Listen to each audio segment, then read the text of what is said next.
Hello, Meoni here, and welcome back to another video for Final Fantasy XIV. The patch 5.35 notes are of course live today, or at least in their partial form. There's lots of stuff that will be added to over the coming days, including item listing, but for now this is what we have. So the patch itself is pretty light on content. There's a few things, as you might imagine, but of course they have listed everything here. But it's mostly going to revolve around the Bosgian Southern Front and the Resistance weapon series. Anyway, so for the playable content section, as you can see, the Blades of Gunhilda, part of Save the Queen, is a resistance weapon stuff. You need to obviously go to Gangos, which is the island basically where the resistance weapon series takes place. If you forget how to get to Gangos, one of the fastest ways is from the Doman Enclave. So go over to Yangsha, go to the Doman Enclave, and then if you have all of the Aetheryte teleports, you can teleport straight to Gangos. It's as simple as that. Or you can use the pier itself to actually get there as well. That's how you get back to Gangos. Essentially, you must have already completed the Vows of Virtue, Deeds of Cruelty, and the Bosjar incident and Fire in the Forge, which is basically Shadowbringers, and then you have the previous sort of prequel quests for the actual Resistance weapon series as well. There's a bunch of other quests associated with this, as you might imagine. And of course, we have the weapon series that you can upgrade as well. We're not sure what you need yet for the upgrade for the next stage, but we'll have that in a video form very shortly. We have obviously a sober proposal, which is where that picks up from, again, in Gangos as well. And you must have completed the relevant stage of the quest, Where Eagles Nest, which is actually part of the Bosgian Southern Front. So, obviously, you'll need to pick up Bosgia, go in Bosgia, do the quest there, or are associated with it, before you can start upgrading your weapon. Simple as that. Skysteel Tools also gets upgraded in this particular patch, which is all the hype. There's going to be a couple of quests associated with this, and obviously you need to complete the previous stuff to be able to do this, and you'll find the next quest for the Skysteel Tools in the Foundation of Ishgard at Nalamard, which should be fairly easy to find. That's at the Skysteel Manufactory. So pretty straightforward. New Game Plus gets updates as well. This is finally when we get access to the A Realm Reborn New Game Plus. So as you can see, we've got Part 1, Part 3, 5, etc. all the way up to Part 6. It says replayable content will not include main scenario quests as they appeared prior to revisions made in 5.3. So they're giving you just a bit of a hint towards the fact that they've changed a lot of this. They say A Realm Reborn Part 1 does not include tutorials that appear immediately after beginning the game. Furthermore, introductory quests will differ depending on your starting city, so that's to be expected, but you don't need tips and tricks anyway at the start of the game, do you? But they're letting you know that. The requirements for New Game Plus is just to complete the ultimate weapon now. You don't have to complete Heavensward. It's just ultimate weapon as part of the Realm Reborn story, so they've actually lowered the prerequisites to get into New Game Plus, which is quite nice. But of course, New Game Plus chapters unlock after you have completed them for the first time on your character. In terms of housing then, this is obviously the big day where people can go and get their houses if they're planning on taking Housing Savage seriously. Wards 22 all the way through 24 have been added to all residential districts. That includes everywhere in particular. Purchasing of plots, they say, and relocation of estates is available to both free companies and individual players. This is the first time they've done this in a very long time. Essentially, both your free company and individual players will be able to just straight up walk up to a plot and relocate to it regardless, or purchase it in this case. So if you're a person that wants a large plot for yourself and you don't feel like saving any for free companies, then there's nothing stopping you apart from any kind of morality towards that. But good luck on both cases. That's the housing system. That's how it is. Good luck. And I hope you get something. If not, don't worry too much about it. New furnishings have been added, which obviously will be from a plethora of new locations. A lot of this looks like crafted items, and these are from furnishing design contests.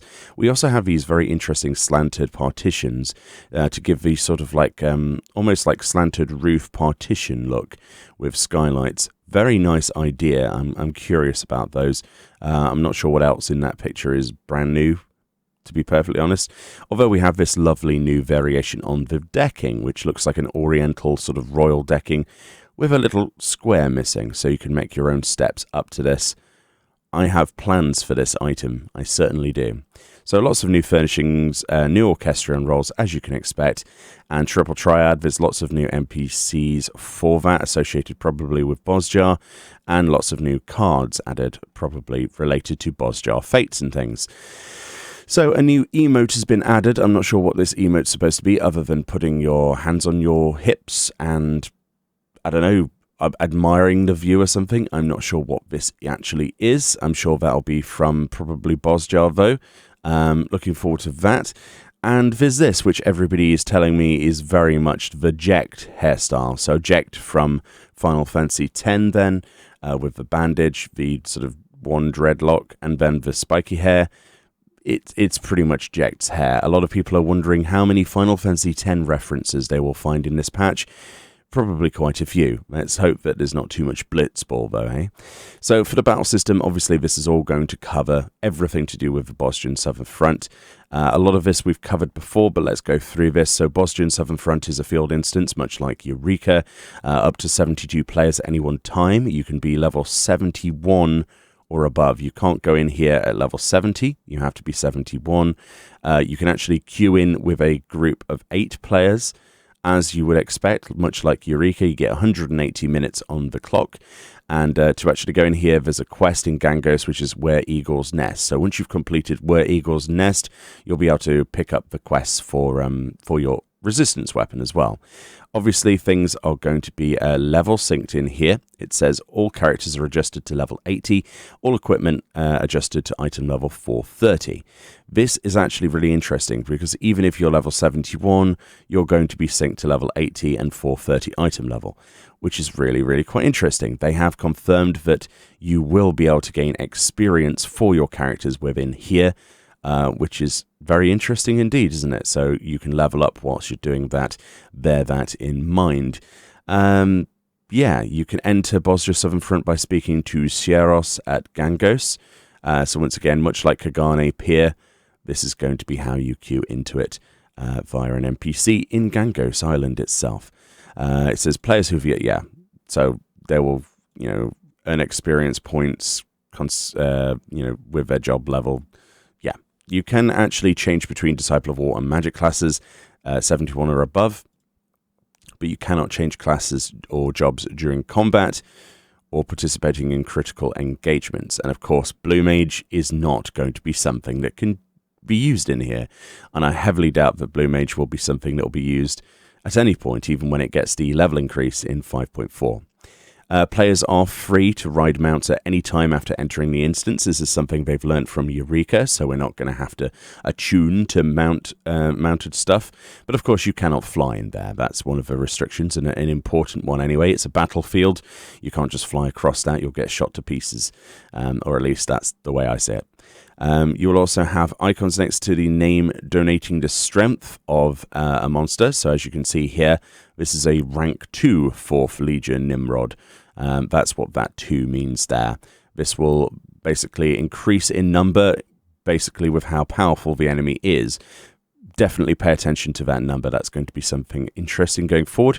We have the metal and resistance rank. Metal is basically what you gain for participating in the battles themselves. After you earn a sufficient amount of metal, it says players can speak to the resistance commander to increase their resistance rank. They do have quite a good EXP threshold on this. It does carry over. It's not too bad. You can overfill the meter deliberately with some excess, so you don't have to just instantly waste your time if a critical engagement pops, which is really nice. The resistance rank itself then is a representation of your reputation on the Bosnian Southern Front. As your rank increases, the resistance front line will advance, allowing you to explore new areas on the Southern Front. So it's individual progression.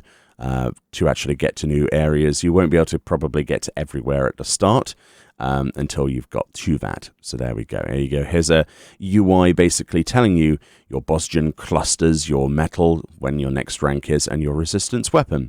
There are penalties in here. It says after reaching resistance rank 5, players will begin to lose metal upon being incapacitated. Players will also lose metal if they return to the encampment or leave the instance without being revived. So much like death in Eureka then. However, resistance rank cannot go down from losing metal. So that's one of the few things that won't happen this time, is you won't level down. So that's pretty cool, but you will lose experience, which is sad, especially considering some of the experience might be huge. So, of course, we have players must assist the soldiers of Bosjar by participating in skirmishes and critical engagements, contributions to this battles. So, yeah, you get metal, elegant tomestones for all jobs level 80, and experience points for anybody below 80, and that's how it's going to be. So, this is a great way of filling up your tomestones. I'm going to probably fill mine up within the first couple of hours. But yes, it's basically like a push-pull system with an actual battlefield, and as you complete these engagements, things push further. These are skirmishes. This is what they look like, the blue traditional fate icon with like this, what is this, a hammer and sickle? I'm not sure what that symbol is. These battles appear throughout the instance and can be joined by any number of players. Most skirmishes are commenced randomly in the field, with some being triggered by the defeat of certain enemies. We also have this shot here of all of the robots, and then there's critical engagements, which are shown in red with a nasty, angry face. These are basically battles that are spawned by the defeat of certain enemies or victory in those skirmishes above, allowing for only a limited number of combatants. This is what we talked about before, where your performance is being judged. It says critical engagements do not require you to be present in the field to participate. Instead, players must request deployment via the resistance recruitment window. So basically, when one of these pops up, you'll have a button here that you press. It says, once battle has commenced, critical engagements will appear in a resistance recruitment window. There, players can confirm whether the resistance is enlisting more combatants to join a fray, the maximum number of participants, as well as the time remaining for the encounter. Of course, so you've got to be quick with pressing the button then, especially in the first couple of weeks. So there's 3 stages, basically 3 phases of the critical engagements. We've got registration. It says, players will have 1 minute after a critical engagement has been initiated to request deployment.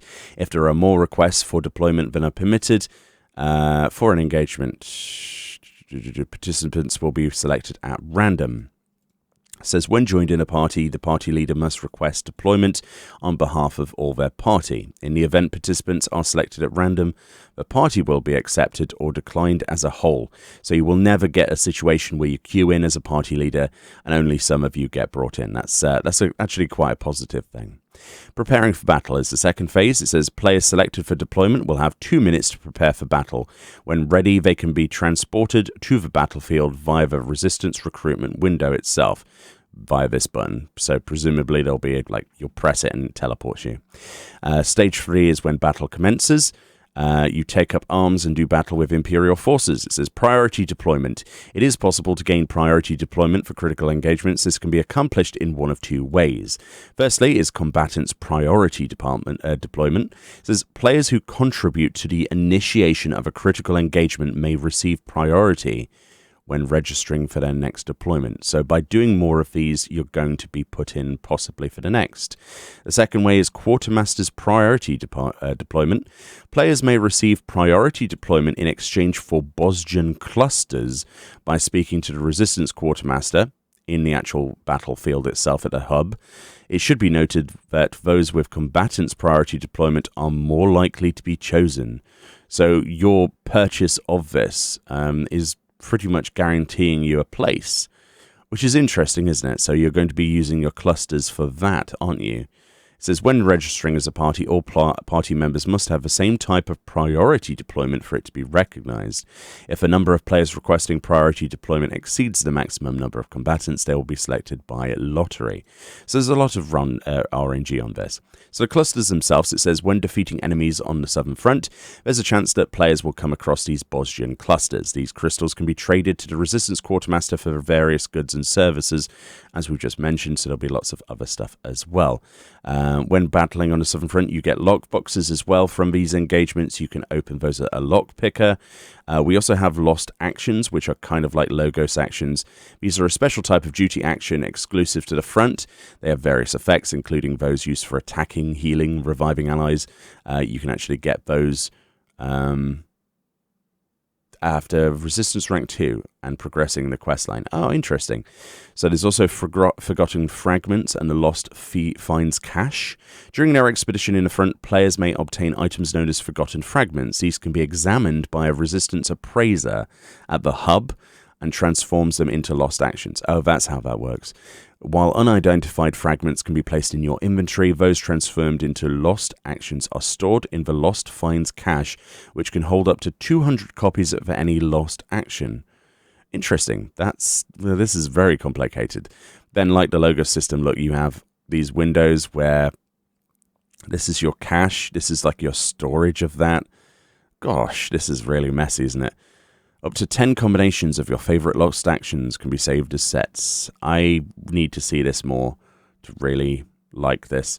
Once a set has been loaded, you've got a holster button, look, where you can change between them, and it gives you duty actions.